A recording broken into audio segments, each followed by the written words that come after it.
내 아내 서연이 우리 결혼 생활을 끝장내기로 결심했던 그 순간을 나는 정확히 기억한다. 그녀는 아무 걱정 없는 사람처럼 주방 식탁에 앉아 스마트폰만 들여다보고 있었다. 내가 막 퇴근해서 가방을 내려놓고 하루의 피로를 풀려던 참이었다. 그때 그녀가 고개를 들고는 아무렇지 않게 말했다. 민준 씨, 우리 이혼해요.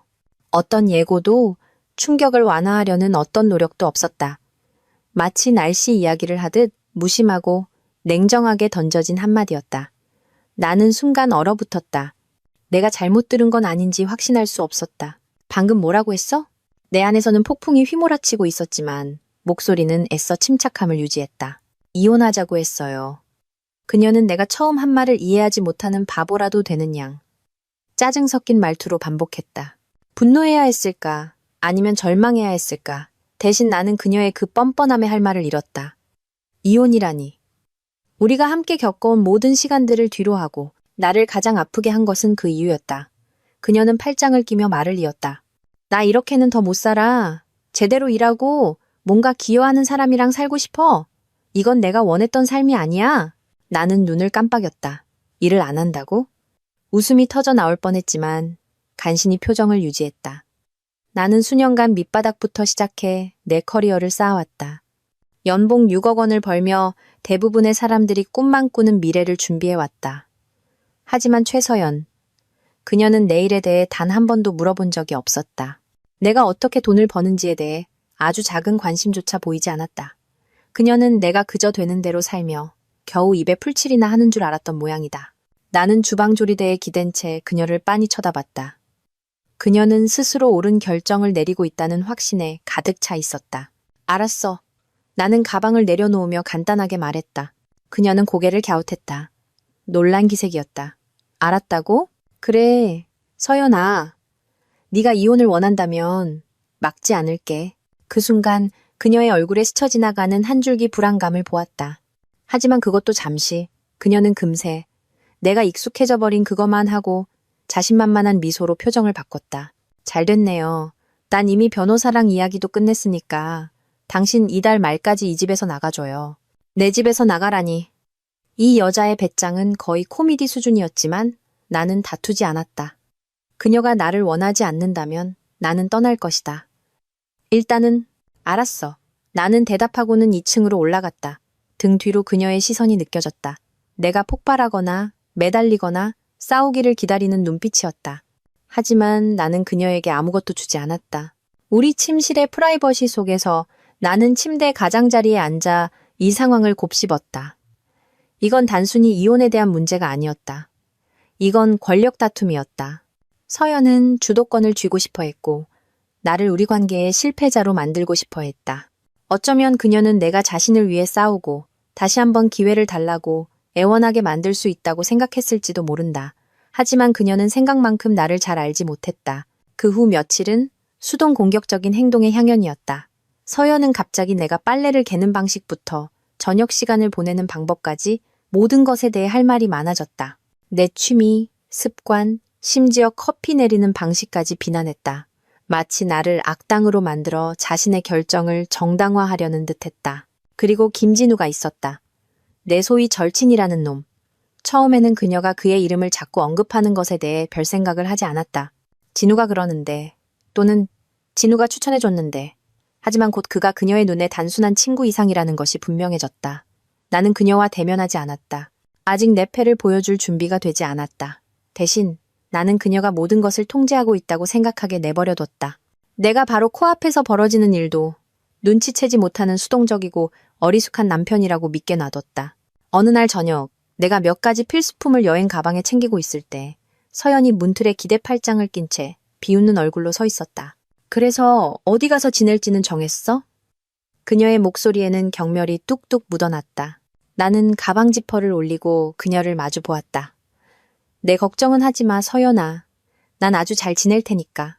그녀는 내 침착한 태도에 짜증이 난 듯 코웃음을 쳤다. 그래야 할 거야. 다음 주말에 진우랑 여기서 집들이 파티할 거거든.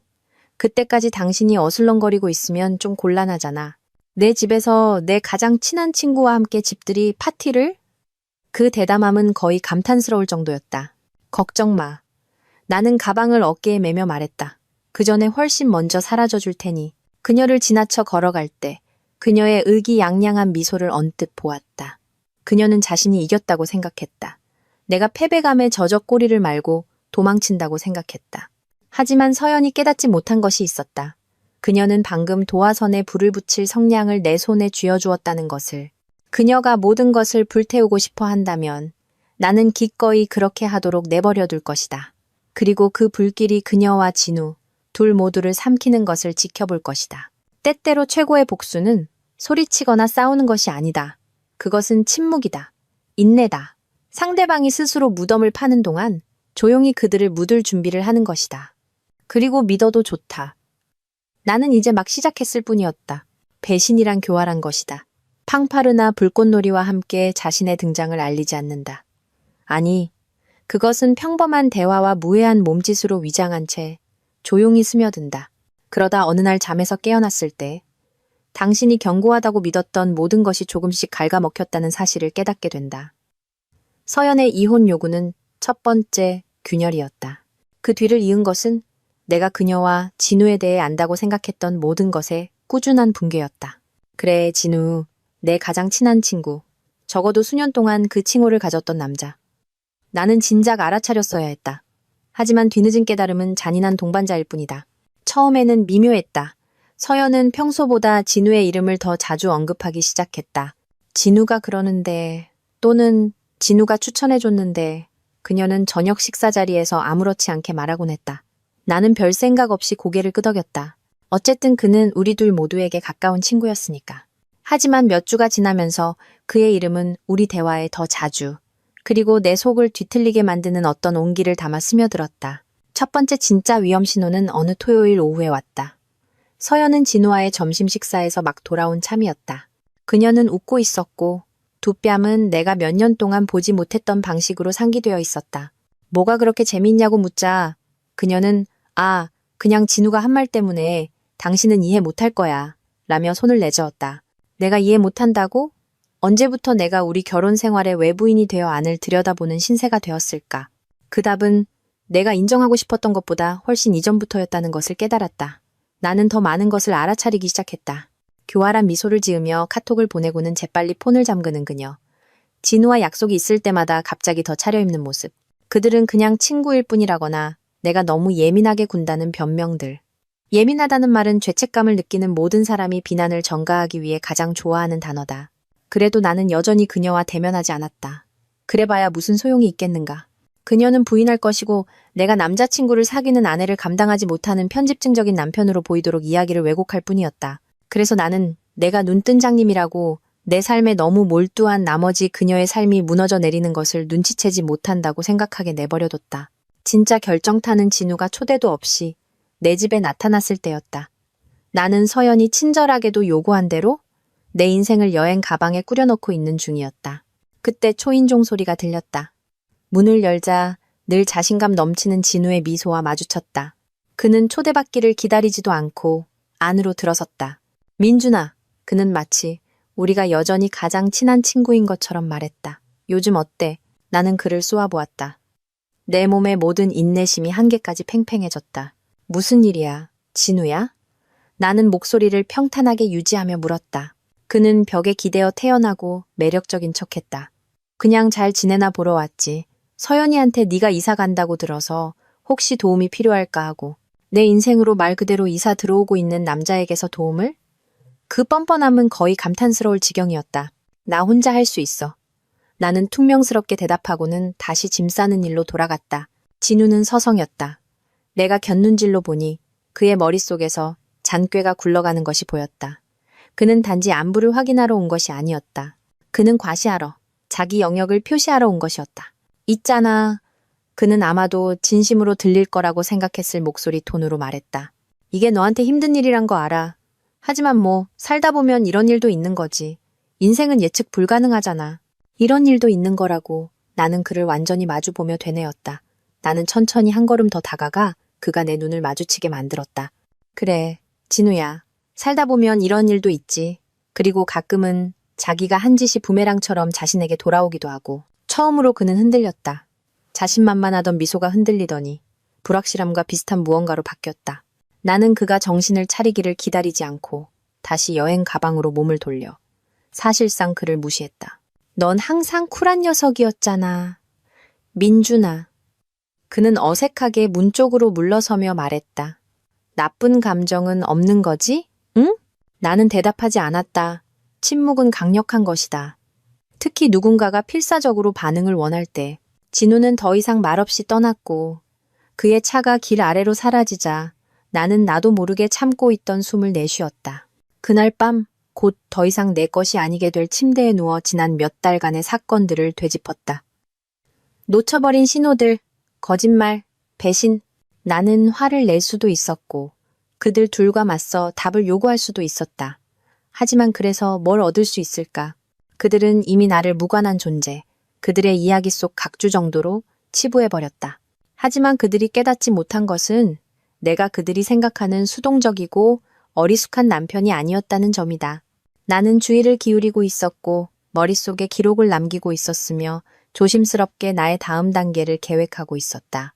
서영과 진우가 아무런 대가 없이 함께 석양 속으로 걸어 들어갈 수 있다고 생각했다면 그들은 혹독한 깨달음을 얻게 될 것이다. 왜냐하면 배신은 진실이 드러났을 때 끝나는 것이 아니기 때문이다. 아니, 그때가 바로 진짜 게임의 시작이다. 그리고 내가 아는 한 이것은 내가 완전히 이길 준비가 된 게임이었다. 이혼, 그토록 복잡한 이야기를 담기에는 너무나 작은 단어다. 그것은 종결, 복잡한 이야기의 단순한 끝을 암시한다. 하지만 서영과 내가 법원 조정실에 들어섰을 때 나는 이것이 그녀에게 끝이 아니라는 것을 깨달았다. 그것은 승리의 축하 행진이었고 그녀가 생각하는 업그레이드에 대한 자축이었다. 그녀는 세련미를 물씬 풍기는 맞춤 드레스를 입고 나타났고 내 속을 뒤집어 놓는 자신감, 넘치는 미소를 짓고 있었다. 그리고 그녀 뒤에 멀지 않은 곳에 진우가 그림자처럼 도사리고 있었다. 물론 그는 조정실 안으로 들어오지는 않았다. 감히 그럴 수는 없었을 것이다.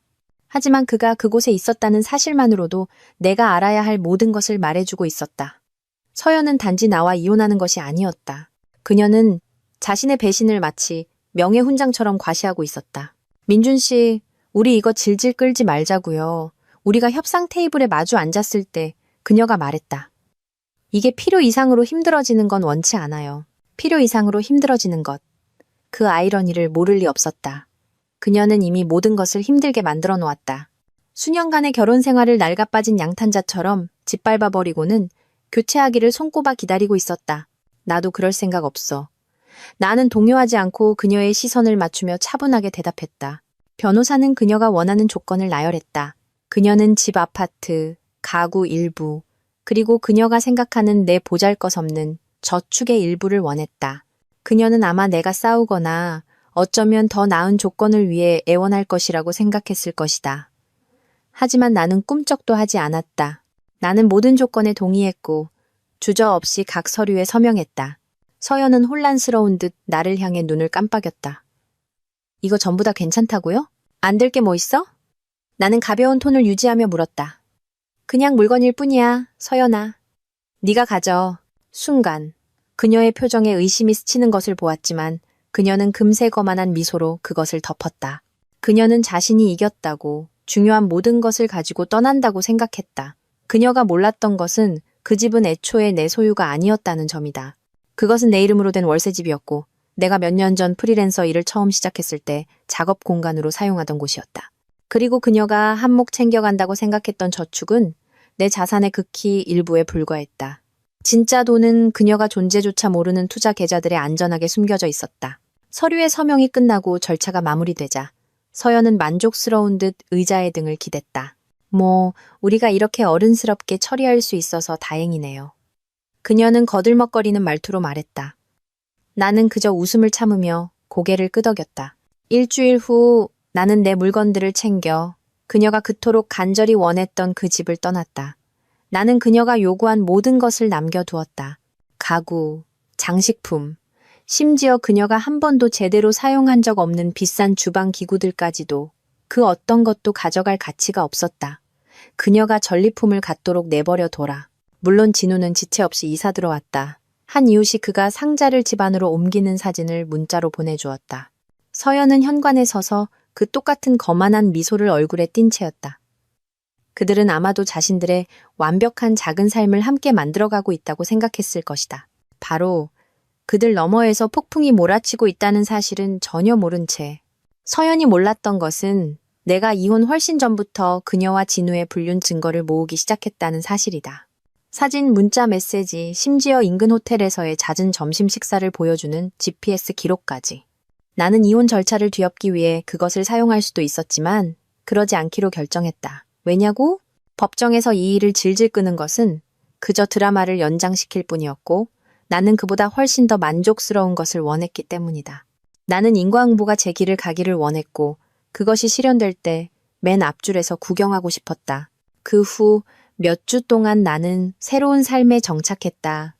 내 커리어는 계속해서 번창했고 새로운 기회들이 쏟아지면서 수입은 더욱 늘어났다. 한편 서연과 진우는 자신들이 행복의 표본이라도 되는 양 동네방네 관계를 과시하느라 바빴다. 나는 반응하지 않았다. 전화하지도 문자하지도 않았다. 나의 침묵은 귀청이 터질 듯했고 나는 그것이 결국 그들을 갉아먹을 것이라는 것을 알았다. 어느 날 한 공동의 친구로부터 메시지를 받았다.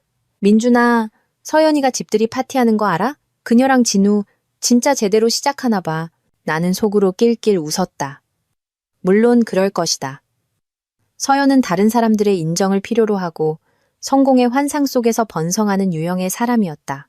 그녀는 자신의 반짝이는 새 삶이 거짓말이라는 토대 위에 세워졌으며 그 토대가 이미 갈라지기 시작했다는 것을 깨닫지 못했다. 그날 저녁 새 아파트에서 도시의 야경을 내려다보며 앉아있을 때 나는 평온함을 느끼지 않을 수 없었다. 서연은 자신이 이겼다고 생각했지만 그녀가 실제로 무엇을 잃었는지 전혀 몰랐다. 그리고 진우는 자기 것이 아닌 것을 탐하는 데에는 대가가 따른다는 것을 곧 배우게 될 것이었다. 나는 서두르지 않았다.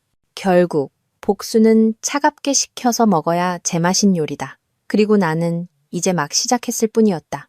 서연과 진우가 그들의 불륜을 공식화하기로 결정했을 때 그녀가 무엇을 기대했는지는 잘 모르겠다. 어쩌면 주말 브런치, 낭만적인 휴가, 그리고 새로운 관계의 빛으로 가득한 완벽한 그림 같은 삶을 상상했을지도 모른다. 만약 그랬다면 그녀는 혹독한 현실을 마주하게 될 운명이었다. 균열이 나타나기까지는 그리 오랜 시간이 걸리지 않았다. 물론 나는 조용히 있었다. 내가 개입할 필요가 없었다. 그들은 내 도움 없이도 스스로 무덤을 아주 잘 파고 있었다. 문제의 첫 징후는 공동의 지인들로부터 흘러나온 속삭임을 통해 왔다.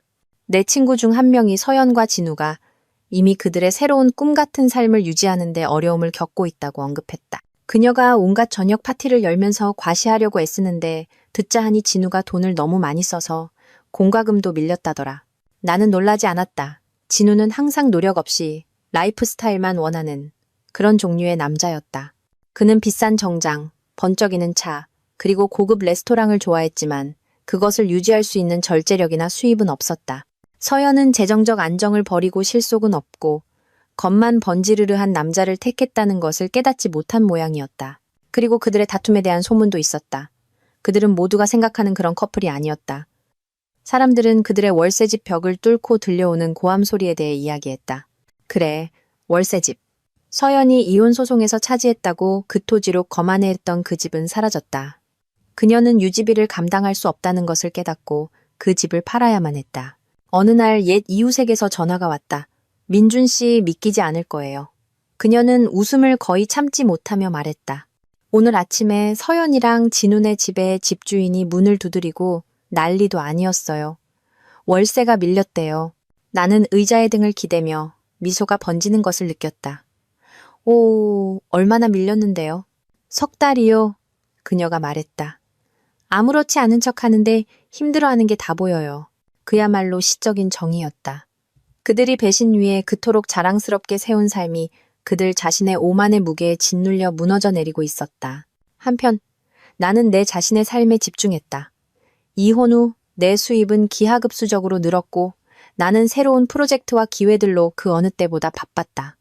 나는 서연과 진우가 그들의 텅 빈 관계 속에서 허우적거리는 동안 현실적이고 지속적인 무언가를 구축하는데 나 자신을 쏟아부었다. 그러다 갑자기 서연에게서 연락이 왔다. 그녀는 어느 날 저녁 친한 척하며 문자를 보냈다. 민준 씨, 잘 지냈으면 좋겠네. 그냥 어떻게 지내는지 궁금해서 연락해봤어. 나는 잠시 메시지를 쳐다보며 답장을 할지 말지 고민했다. 그녀의 말 속에 숨겨진 절박함이 느껴졌다. 그녀는 안부를 묻는 것이 아니었다. 그녀는 낚싯대를 들이우고 있었다.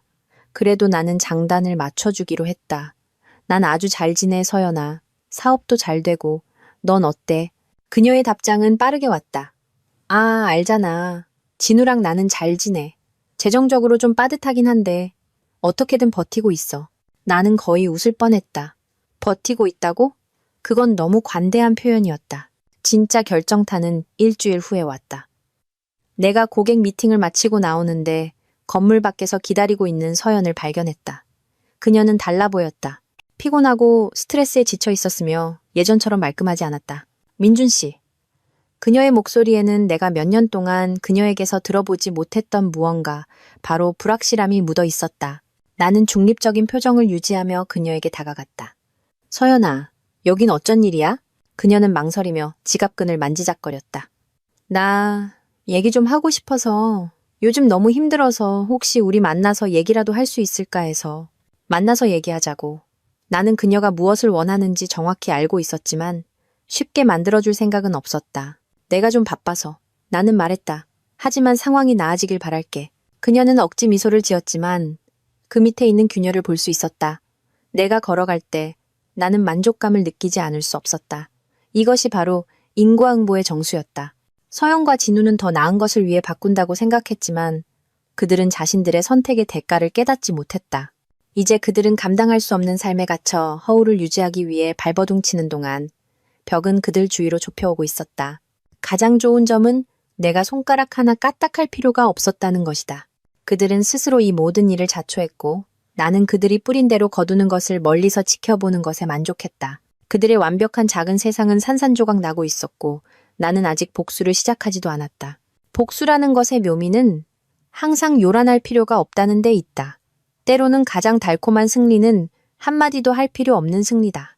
그저 진실이 스스로 말하게 하고 결과가 모든 것을 증명하게 내버려 두는 것. 내가 한 것이 바로 그것이었다. 서영과 진우가 공들여 만든 환상의 삶이 무너지기 시작하는 것을 지켜보면서 그들이 허울을 유지하느라 바쁜 동안 나는 번창하고 있었다. 내일은 내가 예상하지도 못했던 방식으로 성공가도를 달렸다. 계약들은 줄줄이 성사되었고 내 연봉은 6억 3천만 원을 넘어섰다. 나는 단지 잘 지내는 것이 아니라 훨훨 날고 있었다. 하지만 나는 조용히 있었다. 내 성공을 과시할 필요는 없었다. 서연은 이미 나를 일하지 않는 남자로 치부해버렸고 나는 그녀가 그 오해를 계속 간직하게 두는 것이 더없이 행복했다. 그녀의 무지가 내게 이토록 완벽하게 유리하게 작용하는데 굳이 바로잡아줄 이유가 무엇인가? 그들에게 집중하는 대신 나는 모든 관심을 내면으로 돌렸다. 나는 아파트를 도시 중심부에 세련되고 현대적인 공간으로 업그레이드했다. 나의 새로운 삶을 반영하는 곳이었다.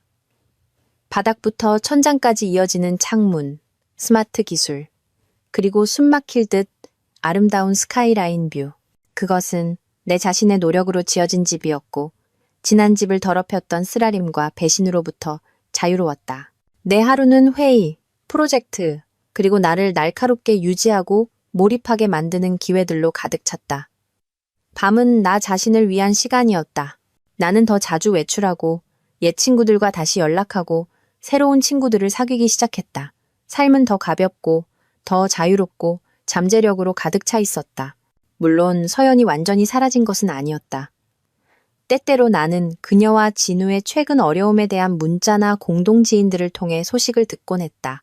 미납된 공과금, 다툼, 늘어나는 빚. 듣자 하니 그들은 월세집에서 저녁 파티를 열려다가 전기요금을 내지 않아 중간에 전기가 끊기는 망신을 당했다고 했다. 민준아, 한 친구가 전화로 웃으며 말했다. 네가 봤어야 했는데 서연이 완전 창피해했어. 진우는 실수인 척 넘어가려고 했지만 다들 진짜 이유를 알고 있었지. 나는 웃지 않았다. 그저 고개를 끄덕이며 만족감이 나를 휩쓸게 내버려뒀다. 이것은 남의 불행을 고소해하거나 그들의 실패를 들쑤시는 것에 대한 것이 아니었다. 그것은 균형에 관한 것이었다. 그들은 배신으로 저울을 기울였고 이제 삶이 그 균형을 맞추고 있었다. 어느 날 나는 커피숍에서 진우와 마주쳤다. 그는 초췌해 보였고 한때 세련됐던 그의 모습은 더 단정치 못한 무언가로 바뀌어 있었다. 그는 처음에는 나를 보지 못해서 나는 그를 관찰할 시간이 잠시 있었다. 그는 노트북 앞에 몸을 웅크리고 있었고 구직 사이트로 보이는 것을 스크롤하며 미간을 찌푸리고 있었다. 마침내 그가 고개를 들어 나를 보았을 때 그의 표정이 변했다. 거만함도 허세도 없었다. 그저 당혹감에 희미한 기색만이 있었다. 민준아, 그가 어색하게 일어서며 말했다. 진우야, 나는 차갑게 대답했다. 요즘 어때? 그는 망설였다. 마치 탈출구를 찾는 듯 눈을 이리저리 굴렸다. 좋아, 알잖아. 일 때문에 바쁘고 뭐 그렇고. 일이라. 나는 눈썹을 치켜세우며 말했다. 잘 됐네. 그는 신경질적으로 웃었지만 그 웃음은 눈까지 닿지 않았다. 응, 바쁘게 지내지. 너도 알잖아. 사는 게 다 그렇지. 나는 그저 고개를 끄덕이며 우리 사이의 침묵이 길어지게 내버려뒀다. 그는 불편하게 몸을 뒤척이다가 할 일이 있다며 중얼거리고는 서둘러 자리를 떴다. 그 만남은 내가 알아야 할 모든 것을 말해주었다. 진우는 힘들어하고 있었고 서연의 완벽한 새 삶은 그녀가 바랐던 것만큼 완벽하지 않았다. 몇 주가 지나면서 서연의 메시지는 더 잦아졌다. 처음에는 모호했다. 그저 안부 확인이나 잘 지냈으면 좋겠어. 같은 것들이었지만 나는 그것들이 진짜 의미하는 바를 알았다. 그녀는 물을 떠보고 있었다.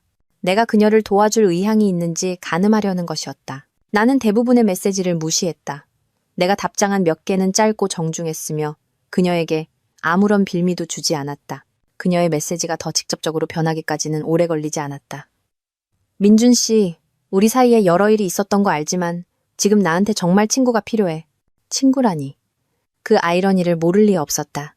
그녀는 나를 어제의 신문처럼 버렸지만 이제 그녀의 반짝이는 새 삶이 무너지자 구명주를 원하고 있었다. 나는 답장하지 않았다. 악의에서가 아니라 내가 그녀에게 빚진 것이 아무것도 없었기 때문이다. 서연은 자신의 선택을 했고 이제 그 선택과 함께 살아가고 있었다. 나의 침묵은 많은 것을 말했다. 그녀와 진우가 물 위로 머리를 내밀기 위해 허우적거리는 동안 나는 높이 날아오르고 있었다. 기회는 계속 찾아왔고 내 투자는 번창했으며 내 삶은 평화와 목적으로 가득 찼다. 나는 서연이나 진우와 맞설 필요가 없었다. 소리치거나 비난하거나 사과를 요구할 필요도 없었다. 나의 성공, 나의 행복, 그것이 나의 복수였다. 그리고 가장 좋은 점은 그들도 그것을 알고 있었다는 것이다. 그들은 무시당한 모든 메시지에서, 내 성공에 대한 모든 스쳐 지나가는 소문에서, 그리고 내가 고개를 빳빳이 들고 걸어 나가는 동안 그들이 부서진 조각들을 줍기 위해 허둥대는 모든 마주침에서 그것을 보았다. 이것은 단지 안갚음에 대한 것이 아니었다. 그것은 내가 모든 것을 딛고 일어설 수 있다는 것을 나 자신에게 증명하는 것이었다. 그리고 나는 해냈다. 조용히, 자신감 있게, 완전히. 서연과 진우의 몰락은 폭발이 아니었다. 그것은 그들 스스로가 만든 느리고 질척한 붕괴였다. 나는 멀리서 그 과정이 펼쳐지는 것을 지켜보았다. 공동의 지인들로부터 조금씩 소식을 듣고 가끔 소셜미디어에 올라오는 게시물을 보면서 각각의 새로운 소식은 더 명확한 그림을 그려주었다. 그들은 자신들의 오만함 속에서 익사하고 있었고 물은 빠르게 차오르고 있었다. 처음에는 서연이 허울을 유지하려고 애썼다. 그녀는 진우와 함께한 화려한 저녁 식사 사진, 실제보다 훨씬 호화로워 보이는 휴가 사진, 그리고 그들의 완벽한 삶의 스냅샷을 계속해서 올렸다. 하지만 균열이 보이기 시작했다. 저녁 식사는 덜 잦아졌고 휴가는 사라졌으며 사진 속 그들의 미소는 억지스러워 보이기 시작했다. 그리고 속삭임이 시작되었다. 사람들은 서연이 예전처럼 말끔하지 않다는 것을 알아차리기 시작했다. 그녀의 한때 완벽했던 머리와 디자이너 의류는 더 저렴한 대체품으로 바뀌고 있었다. 늘 화려했던 과시욕의 화신진우는 이제 한 번만 입었던 옷을 재활용하고 있었다. 소문이 직접적인 소식으로 바뀌기까지는 오래 걸리지 않았다. 어느 날 한 공동의 친구가 소식을 전하며 내게 전화했다. 민준아, 이거 들으면 좋아할 거야. 그녀는 웃음을 거의 참지 못하며 말했다. 서연이랑 진우 아주 큰 공경에 처했대. 듣자 하니 월세가 몇 달이나 밀렸대. 나는 놀라면서도 충격받지는 않은 채 눈썹을 치켜 세웠다. 월세? 그 집 자기들 거 아니었어? 어림도 없지. 그녀가 말했다. 계속 월세로 살았던 거야. 곧 쫓겨날 지경이라는 소문이 파다해. 나는 작은 웃음을 터뜨렸다. 그야말로 시적인 정이었다. 서연은 이혼 소송에서 그 집을 차지하기 위해 그토록 치열하게 싸웠지만 결국 유지할 여력이 없다는 것을 알게 된 것이다. 재정적인 문제는 거기서 그치지 않았다. 다른 친구는 진우가 직장에서 해고당했다고 언급했다. 그는 여전히 모든 것을 통제하는 척했지만 그가 허둥대고 있다는 것은 분명했다. 내가 일하지 않는다고 그토록 불평했던 서연은 정작 자신은 제대로 된 직업을 가져본 적이 없었다. 이제 늘어나는 청구서와 수입 없는 현실에 직면하자 그들의 완벽한 삶은 무너져 내리고 있었다. 어느 날 저녁 내가 커피를 마시며 이메일을 훑어보고 있을 때 서연에게서 문자가 왔다. 민준 씨, 나 당신이랑 꼭 할 얘기가 있어. 중요해. 나는 잠시 메시지를 쳐다보다가 답장을 입력했다. 무슨 일 있어? 그녀의 답장은 거의 즉시 왔다. 별로 좋지 않아. 진우랑 나 힘든 시기를 겪고 있어. 그래서 혹시 네가 좀 도와줄 수 있을까 해서 그냥 이 시기를 넘길 수 있게 약간의 돈이라도 빌려주면 안 될까? 나에게 돈을 빌려달라고? 나는 그 아이러니에 웃지 않을 수 없었다. 그녀는 나를 떠났고 나를 조롱했으며 진우와의 새로운 관계를 과시했다. 그리고 이제 그녀는 내 도움을 원했다. 안타깝네. 나는 답장했다. 하지만 미안하지만 도와줄 수 없을 것 같아. 너희가 알아서 해결할 거라고 믿어. 이번에는 그녀의 답장이 느렸다. 그리고 나는 화면 너머로 그녀의 좌절감을 거의 느낄 수 있었다. 민준 씨, 제발 딱 한 번만. 이걸 큰일로 만들 필요는 없잖아. 나는 더 이상 답장하지 않았다. 더 할 말이 없었다. 서연과 진우는 스스로 자초한 일이었고 이제 그 속에서 살아가고 있었다. 다음 소식은 일주일 후에 왔다. 서연과 진우는 공식적으로 쫓겨났다. 그들의 변명에 질린 집주인이 강경한 마감 시한을 주었고 그들은 그것을 지키지 못했다. 그들은 도시 외곽의 작고 허름한 아파트로 이사해야만 했다. 민준아, 네가 이걸 봐야 하는데 같은 공동의 친구가 전화로 말했다. 그들이 행세하던 삶과는 정말 천지 차이야. 서연이는 거의 정신을 못 차리고 진우는 10년은 늙어 보여. 나는 의기양양해하지 않았다. 그럴 필요가 없었다. 그들의 몰락은 나에 관한 것이 아니었다. 그것은 그들 자신의 선택의 결과에 관한 것이었다. 서연은 안정과 지지의 삶을 현실을 견딜 수 없는 환상과 맞바꿨다. 그리고 진우는 그는 정확히 자신이 뿌린 대로 거두고 있었다. 하지만 가장 확실한 징후는 또 다른 예기치 않은 만남에서 왔다. 나는 식료품점에서 서연과 마주쳤다. 그녀의 카트는 PB 상품들로 가득 차 있었다. 그녀는 고개를 들어 나를 보고는 얼어붙었다. 민준 씨. 그녀의 목소리가 떨렸다. 서연아. 나는 중립적인 톤을 유지하며 대답했다. 그녀는 무언가 말하려는 듯 입을 열었지만 아무 말도 나오지 않았다. 그녀는 패배한 듯 보였다. 이혼을 요구하고 불륜을 과시했던 자신감 넘치고 거만한 여자는 어디에도 없었다. 잘 지내길 바라. 내가 침묵을 깨며 말했다. 그녀는 재빨리 고개를 끄덕이며 시선을 피했다. 당신도요. 그녀는 중얼거리며 카트를 밀고 통로 저편으로 사라졌다. 그녀가 걸어가는 것을 보면서 나는 이상한 감정의 혼합을 느끼지 않을 수 없었다. 만족감 그래. 하지만 동정심도 있었다. 서연은 자신의 선택을 했고 그 선택이 그녀를 이곳으로 이끌었다. 이것이 그녀가 그토록 힘들게 만들려 했던 삶이었고 이제 그녀는 그 안에 갇혀 있었다. 나는 그녀가 한 일을 후회하게 만들기 위해 아무 말도 아무 행동도 할 필요가 없었다. 삶이 이미 나를 대신해 그 일을 처리해 주었다. 그리고 그날 가게를 걸어 나오면서 나는 때때로 인과응보에는 어떤 도움도 필요 없다는 것을 깨달았다. 그저 시간이 필요할 뿐이다. 모든 것이 파국으로 치닫기까지는 그리 오랜 시간이 걸리지 않았다. 나는 그것이 옳이라는 것을 알고 있었다. 불가피했다. 서연과 진우 같은 사람들은 결과를 잘 감당하지 못한다. 그들이 공들여 만든 성공의 환상이 무너지기 시작하면 그들은 비난할 사람이나 자신들을 구제해 줄 사람을 찾아 분노를 터뜨린다. 어느 날 아침, 내가 고객과의 통화를 막 끝냈을 때 저장하지 않은 번호로 전화가 걸려왔다. 하지만 나는 알았다. 서연이었다. 잠시 동안 그냥 울리게 내버려 둘까 생각했지만 호기심이 이겼다. 나는 침착한 톤을 유지하며 전화를 받았다. 박민준입니다. 그녀의 목소리는 긴장되어 있었고 금방이라도 무너질 듯했다. 민준 씨, 우리 얘기 좀 해요. 나는 의자의 등을 기대며 한숨을 쉬었다. 무슨 얘기, 서연아? 잠시 침묵이 흘렀다. 마치 그녀가 적절한 단어를 찾으려는 듯했다. 모든 것에 대해서요. 진우에 대해서, 우리에 대해서. 나는 그녀가 볼 수는 없었지만 눈썹을 치켜세웠다. 우리? 이 여자의 배짱이라니. 서연아, 우리는 없어. 그건 네가 나한테 이혼 서류를 내민 날 끝났어. 진짜 용건이 뭐야? 그녀는 다시 망설였다. 목소리가 낮아졌다. 우리 힘들어요, 민준 씨.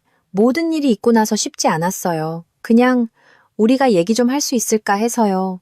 어쩌면 당신이 도와줄 수 있지 않을까 해서. 도움, 거기 있었다. 그녀가 전화한 진짜 이유. 뭘 도와달라는 건데? 나는 모르는 척 물었다. 경제적으로요. 그녀는 억지 겸손이 가득한 톤으로 인정했다.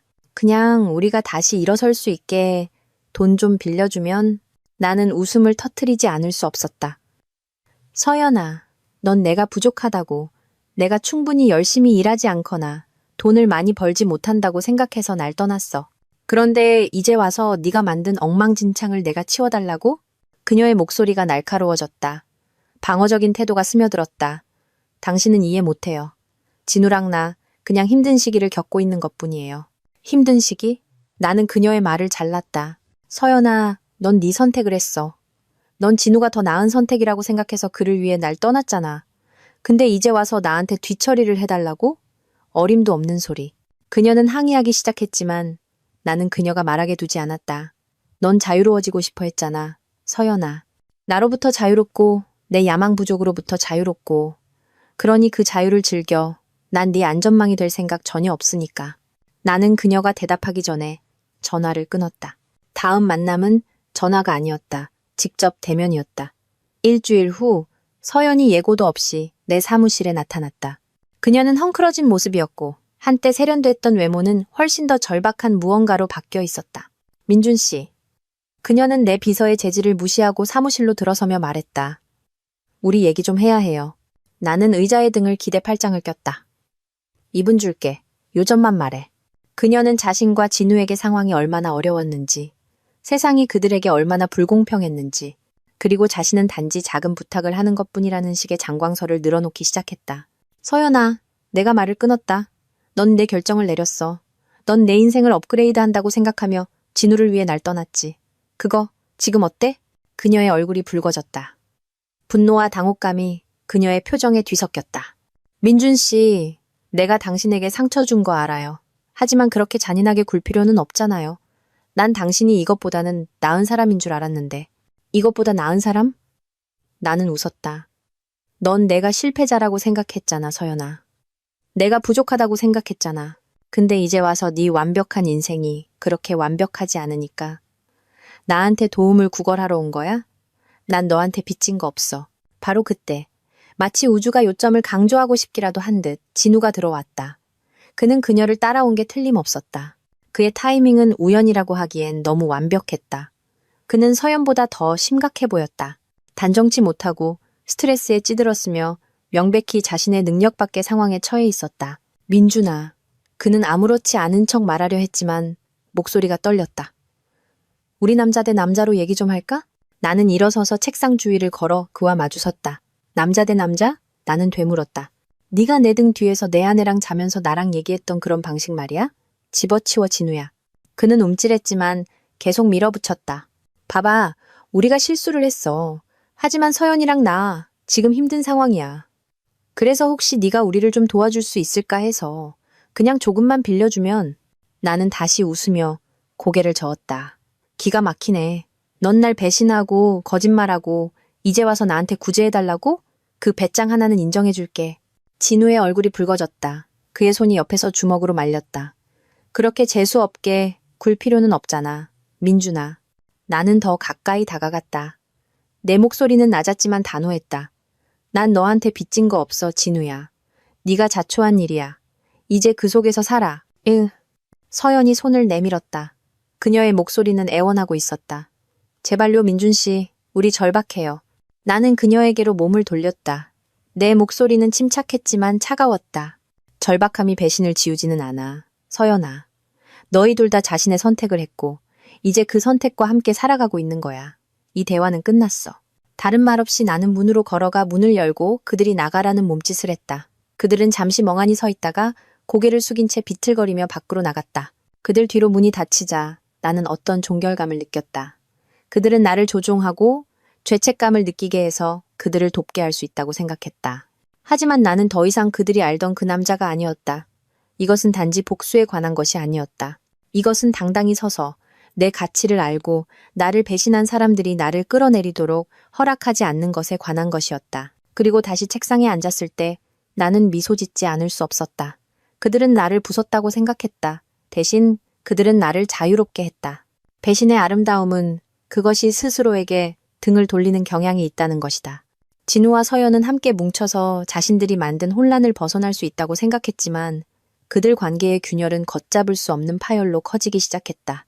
그들이 자신들의 결정의 무게 아래서 무너져 내리는 것을 보는 것은 거의 시적이었다. 첫 징후는 항상 소식에 밝은 공동의 지인 유진에게서 왔다. 그녀는 어느 날 오후 나에게 전화했다. 그녀의 목소리는 거의 가십으로 뚝뚝 떨어질 지경이었다. 민준아, 너 이거 믿지 못할걸. 그녀가 시작했다. 이번엔 또 뭔데, 유진아. 나는 그녀의 극적인 톤에 이미 재미있다는 듯이 대답했다. 진우가 말이지? 뭐라고 해야 하나. 다른 사람을 만나고 있나 봐. 나는 진심으로 배꼽을 잡고 웃었다. 한동안 경험하지 못했던 웃음이었다. 다른 사람을 만난다고? 진심이야? 완전 진심이야. 그녀가 말했다. 듣자 하니 서연이가 그가 다른 여자랑 문자하는 걸 잡았대. 새로 구한 직장의 어떤 젊은 여자라는데 믿을 수 있겠어? 나는 고개를 저었다. 아이러니가 너무 짙어서 맛볼 수 있을 정도였다. 서연과 함께 나를 배신했던 남자 진우가 이제 정확히 똑같은 방식으로 그녀를 배신하고 있었다. 인과응보는 그들을 따라잡은 것이 아니라 그들을 짓밟아버렸다. 그 여파는 신속했다. 항상 그렇게 거만하고 자신만만했던 서연은 이제 뒤통수를 맞은 쪽이 되었다. 내가 들은 바에 따르면 그녀는 카페 한복판에서 그에게 소리를 지르며 장관을 이루는 공개적인 방식으로 진우와 맞섰다. 그가 그걸 무시하려고 했대. 유진은 모든 세부 사항을 음미하며 말을 이었다. 별일 아니라고 했다는데 서연이가 완전히 이성을 잃었대. 그에게 커피를 던졌어. 나는 그 장면을 거의 상상할 수 있었다. 한때 더 나은 남자를 위해 나를 떠났다고 자랑했던 서연이 이제 공공장소에서 라떼를 던지는 신세로 전락했다니 그것은 거의 너무 좋아서 사실이 아닐 것 같았다. 하지만 거기서 그치지 않았다. 진우가 문자를 주고받던 여자는 그냥 우연한 바람 상대가 아니었다. 그녀는 그가 새 직장에서 만난 사람이었고 그녀는 서연이 아닌 모든 것이었다. 젊고 자유분방하며 정착하는데 전혀 관심이 없었다. 충동적인 바보인 진우는 그녀가 모든 것을 걸 만한 가치가 있다고 스스로를 납득시켰다. 물론 서연은 그 배신을 조용히 받아들이지 않았다. 그녀는 답을 요구했고 진우가 그가 만든 혼란을 수습하라고 요구했다. 하지만 진우는 진우였고 이를 수습하는 것은 결코 그의 장기가 아니었다. 대신 그는 자신들의 재정적 어려움을 서연 탓으로 돌리며 그녀가 너무 요구가 많다고 비난했다. 그들의 다툼은 동네의 화제거리가 되었다. 이웃들은 밤늦게까지 들려오는 고함 소리를 전했고 한두 명 이상의 친구들은 서연이 대화 도중에 눈물을 터뜨리는 어색한 만남에 대해 나에게 이야기했다. 어느 순간 진우는 집을 나갔고 서연을 그들의 초라한 아파트에 월세를 낼 방법도 없이 남겨두었다. 이 시기에 그녀는 다시 나에게 전화했다. 그녀의 목소리는 분노와 절망으로 떨리고 있었다. 민준 씨, 그녀는 의례적인 인사도 없이 시작했다. 당신 말이 맞았어요, 진우에 대해서. 그는 거짓말쟁이의 사기꾼이고 내가 그를 믿었다는 게 믿기지 않아요. 나는 의자의 등을 기대 그녀가 실컷 떠들게 내버려뒀다. 나는 그녀에게 동정심을 보이거나 위로의 말을 할 수도 있었지만 거기에 무슨 재미가 있겠는가. 서연아. 그녀가 숨을 고르기 위해 잠시 멈춘 후 내가 말했다. 네가 선택한 거야. 넌 더 나은 남자라고 생각해서 나 대신 진우를 선택했잖아. 그거 지금 어때? 그녀는 잠시 침묵했고 나는 그녀가 전화기 저편에서 거칠게 숨쉬는 소리를 들을 수 있었다. 마침내 그녀는 중얼거렸다. 당신 잔소리 필요 없어요, 민준 씨. 난 당신 도움이 필요해요. 아니, 나는 단호하게 대답했다. 네게 필요한 건 네 결정의 결과를 감수하며 사는 법을 배우는 거야. 얼첸. 그 후 그녀는 내 전화를 끊었다. 나중에 들은 바에 따르면 진우는 돌아오지 않았다. 그는 새 여자친구와 동거를 시작했고 그녀도 결국 그가 서연이 겪었던 것만큼이나 믿을 수 없는 사람이라는 것을 깨달았다. 내가 마지막으로 들었을 때 그는 직장이나 관계를 유지하지 못하고 친구 집을 전전하고 있었다. 반면에 서연은 산산조각 난 삶의 조각들을 주워 모아야 했다. 그녀에게는 직업도 저축도 의지할 사람도 남아있지 않았다. 그녀의 가족은 그녀의 끊임없는 드라마에 지쳐 거리를 두었고 심지어 친구들도 떠나기 시작했다. 그녀가 진우와 함께 그토록 힘들게 만들려 했던 바로 그 삶이 잿더미로 변해버렸다. 그리고 나는 손가락 하나 까딱할 필요가 없었다. 인과응보가 나를 위해 모든 일을 해주었다. 서영과 진우 같은 사람들은 필연적으로 자멸한다는 것을 아는 데에는 어떤 만족감이 있다. 그들은 자신들이 영리하다고 생각하고 조종과 배신으로 행복을 얻을 수 있다고 생각한다. 하지만 삶은 그들을 겸손하게 만드는 방법을 가지고 있다. 그리고 그들이 서로를 갈기갈기 찢는 동안 나는 번창하고 있었다. 내 일은 번성했고 내 삶은 평화로웠으며 내 미래는 그 어느 때보다 밝았다. 최고의 복수는 잘 사는 것이라고들 한다. 그리고 그 척도로 볼 때 나는 이겼다. 배신당하고 굴욕을 당하고 버려진 사람이 밑바닥을 쳤을 때의 재미있는 점은 자신이 얼마나 회복력이 강한지 알게 된다는 것이다. 나에게 이혼은 끝이 아니었다. 그것은 시작이었다. 파멸로 위장한 새로운 출발. 서영과 진우는 뒤에 있는 다리를 불태웠지만 나는 이미 앞에 더 나은 다리를 건설하고 있었다. 이혼 후 나는 나 자신에게 한 가지 약속을 했다. 나는 그들의 배신이 나를 정의하도록 내버려 두지 않을 것이다. 나는 그것을 뛰어넘을 것이다. 단지 복수를 위해서가 아니라 나 자신의 평화를 위해서. 그리고 나는 정확히 그렇게 했다. 첫 번째 단계는 나 자신에게 투자하는 것이었다. 나는 아파트를 도시 중심부에 세련된 펜트하우스로 업그레이드했다. 바닥부터 천장까지 이어지는 창문, 미니멀리스트 가구, 그리고 내가 얼마나 멀리 왔는지를 매일 상기시켜주는 전망. 그것은 단지 사는 곳이 아니었다. 그것은 선언이었고 내 새로운 삶의 상징이었다.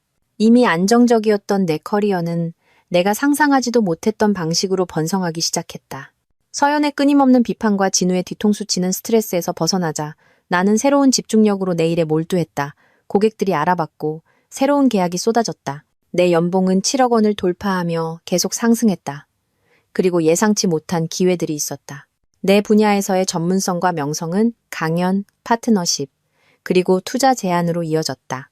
모든 성공은 조용한 승리처럼 느껴졌고 내가 서연이 과소평가했던 그 남자 이상이라는 것을 상기시켜 주었다. 사회적으로도 나는 재건을 시작했다. 수년 동안 멀어졌던 옛 친구들이 다시 연락해 왔고 새로운 친구들이 내 삶에 들어왔다. 그들은 내가 가진 것 때문이 아니라 나라는 사람 자체를 인정해주는 사람들이었다. 나는 행사에 참석하고 비슷한 생각을 가진 사람들과 네트워킹을 하고 심지어 가끔은 재미를 위해 주말 여행을 떠나기도 했다. 하지만 가장 중요한 변화는 내면적인 것이었다. 나는 이전에는 결코 해본 적 없는 방식으로 나 자신을 소중히 여기는 법을 배웠다. 수년 동안 나는 서연을 행복하게 하기 위해 그녀의 불가능한 기준을 맞추기 위해 너무 많은 에너지를 쏟아부어서 내 자신의 가치를 잃어버렸다. 이제 나는 그것을 되찾고 있었다. 심리 상담도 도움이 되었다. 내가 이 모든 것을 혼자 해냈다고는 말하지 않겠다. 공정한 사람, 배신과 남아있는 분노를 처리하는 데 도움을 줄 수 있는 누군가와 이야기하는 것은 매우 귀중했다. 내 상담사는 한번 이렇게 말했다. 민준 씨, 당신은 다른 사람의 선택에 책임이 없어요. 당신은 오직 그것에 어떻게 반응하는지에만 책임이 있을 뿐이에요. 그 말은 나의 만트라가 되었다. 그리고 나의 창의적인 면이 있었다. 나는 항상 글쓰기와 사진에 손을 댔었지만 이제 그것을 진지하게 받아들일 시간과 에너지가 있었다. 나는 개인적인 일기이자 전문적인 통찰력을 담은 블로그를 시작했고 그것은 빠르게 인기를 얻었다. 사람들은 재건의 이야기, 고통을 발전으로 바꾸는 나의 이야기에 공감했다. 때때로 나는 서영과 진우에 대한 속삭임을 듣곤 했다. 그들의 끝없는 추락은 우리 옛 친구들 사이에서 일종의 경고성 이야기가 되어 있었다. 최신 소식은 항상 같았다. 더 많은 빚, 더 많은 드라마, 그리고 더 많은 후회. 민준아, 한 공동의 친구가 한 번 커피를 마시며 말했다. 네가 이 모든 일에 대해 어떻게 그렇게 침착한지 모르겠어. 내가 네 입장이었다면 정말 화가 났을 거야. 나는 어깨를 으쓱했다. 그럴 필요가 뭐 있어? 그들은 자신들의 업보를 살고 있는 거야. 내가 거기에 더 보탤 필요는 없어. 그리고 그것은 사실이었다. 내가 번창하는 동안 그들이 허우적거리는 것을 보는 것은 단지 만족스러운 것이 아니라 해방감을 주었다. 나는 복수를 줬거나 원한에 잠겨 있을 필요가 없었다. 나는 잘 사는데 너무 바빴다. 그래도 성찰의 순간들은 있었다. 늦은 밤 내 펜트하우스에서 도시의 불빛을 바라보며 나는 내가 겪었던 모든 것을 생각하곤 했다. 배신, 상심, 분노. 그것을 지나오는 것은 쉽지 않았지만 나는 해냈다. 그리고 그 과정에서 나는 존재조차 몰랐던 내 자신의 버전을 발견했다. 더 강하고, 더 현명하고, 더 자신감 있는 버전. 물론 삶이 내게 도전을 던지는 것을 멈추지는 않았다. 절대로 그렇지 않다. 하지만 나는 이전에는 결코 가질 수 없었던 명확함과 회복력으로 각각의 도전에 맞섰다. 서영과 진우를 잃은 것은 고통스러웠지만 돌이켜보면 그것은 내게 일어난 최고의 일이었다. 그들은 단지 떠난 것이 아니었다. 그들은 나를 자유롭게 했다. 이제 매일이 한 걸음 앞으로 나아가는 것처럼 느껴졌다. 나는 단지 살아남는 것이 아니었다. 나는 번창하고 있었다. 그리고 가장 좋은 점은 그것을 증명하기 위해 누구의 인정도 필요하지 않았다는 것이다. 나는 내가 자랑스러워하는 삶을 구축했고 나를 소중히 여기는 사람들로 둘러싸여 있었으며 나를 흥분시키는 기회들로 가득 차 있었다. 내 세상은 서영과 진우가 상상할 수 있었던 그 어떤 것보다 더 밝고 더 크고 더 나았다. 그리고 내가 아는 한 그들과 함께했던 장은 닫혔다. 이건 이제 나의 이야기였고 나는 내가 원하는 방식 그대로 써 내려가고 있었다.